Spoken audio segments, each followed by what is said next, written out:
everyone, welcome to my channel. Today I have a library book haul for you. I have many books that I have checked out from my local library. I hope you will bear with me because these are across different genres. I've tried to group them together based on like fiction, nonfiction, poetry, things like that. But there's still a little bit of a disorder to it. So we're gonna start with nonfiction. And the first book that I want to talk about is The Wretched Earth by Frantz Fanon. This is, I believe, like a discourse on the revolutions that started in Africa in the 1950s and 60s that pushed colonial countries out, and how these countries were trying to create their own governments, their own societal systems, and ways that colonialism sabotaged the development of these countries. I know that this also goes like and looks at examples outside of Africa, so I am really excited for this. It's not a very long book, but it's one that I definitely want to spend my time with and really reflect on as I'm reading. Then I have a book that I'm actually currently reading, and that is The Fire This Time by Jesmyn Ward. You can't really see the cover because I actually have the hard jacket cover off. I do really love my local library. They have their library system where you can remove the hard jacket still, which is very nice. This is a collection of essays from writers, authors, poets, and it's kind of a response to James Baldwin's The Fire Next Time, and I'm about halfway through it. I've really been enjoying it so far.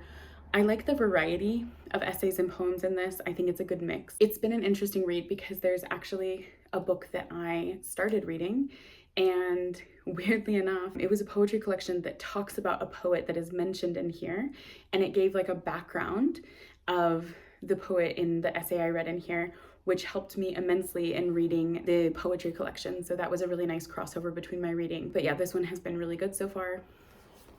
Then I have a book that I actually already read before in undergrad, and that is Imagine Communities by Benedict Anderson.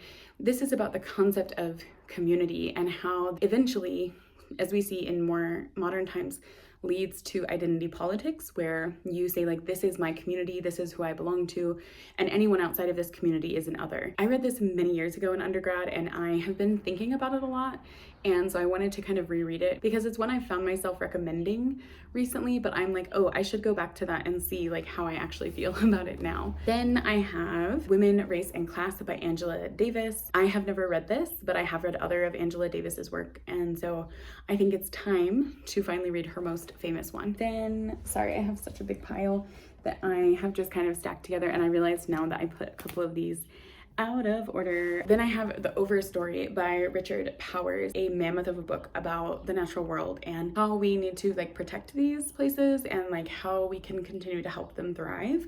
At least that's my understanding of it. I don't know if that's exactly what this book is about, but that is what I believe it is about, considering what I've heard. This is a pretty large book, and I was hoping to kind of start it in the spring. That didn't happen. So now it is almost summer, but maybe this will still be a really nice time to read it. We shall see. The next one is one I actually wanted to read something by this author, and I had never heard of this book. It was in my local library, so I decided to pick it up. It's called Never in a Hurry by Naomi Shihab, who's a pretty famous Palestinian American author. And this is an essay collection on like people and places and just like life experiences. It sounds really cool because it's just like, it seems like it's just a book of stories about like people in these times in your life, and I think that will be a really fun read. Also, it's got a pretty cool cover. I do like that. I love abstract art, if you cannot tell. And the last nonfiction, like fully nonfiction book I have to talk about is At the Existentialist Cafe, Freedom Being an Apricot Cocktails by Sarah Bakewell. This is like an explanation of modern existentialism and the group of like philosophers that this came from. I've heard that this is like kind of a funny philosophical book explaining this really complex topic through the lives of the existentialists themselves, and kind of making fun of this group and how they were viewed at the time in like philosophical circles, but now how we know that much of their work is actually very influential. So it sounds interesting. I am not sure if I will fully understand everything because I haven't read a lot of existentialist philosophy, but nevertheless, I am willing to give it a chance because I've heard pretty good things. The next book is kind of a bridge between the first genre and the second one that I'm going to talk about. A Fire is Burning. It is in Me, The Life and Writing of Michiyo Fukaya. This is edited by Gwendolyn Shervington. There are two things that I'm really excited for in this book. One, the author, she sounds like such a cool person. She is a social activist, but also teaches English as a second language, which is my field as well. And the book itself is like a blur of genres. It is like partially the story of the poet and her life, but it's also spliced together with her poetry, which I think sounds really cool. I'll try to show you. So it's been edited together by the by the editor, but it's like some of them are stories or essays kind of by the poet, and then her poetry as well. So that just seems really cool, and I think this is going to be a really interesting read. Then I have a book of poems I was really excited for because it is Indian Empire by Cathy Park Hong. I waited 6 months for this book to be bought by my library and then for it to arrive and be put into their system. I'm so excited for this. I loved Cathy Park Hong's Minor Feelings, and so I cannot wait to dive into her poetry. Then I have Neon Vernacular by Yusef Komunyakaa. This is a poetry collection. I haven't read from this poet before, but it's one that I have really been looking forward to. Then I had a collection I was so excited to find. It is Big Towns, Big Talk by Patricia Smith. This is a poetry collection with such a cool cover. Oh, and Patricia Smith wrote Blood Dazzler, which I read last year for the Saley Challenge, and it became one of my favorite poetry collections of all time.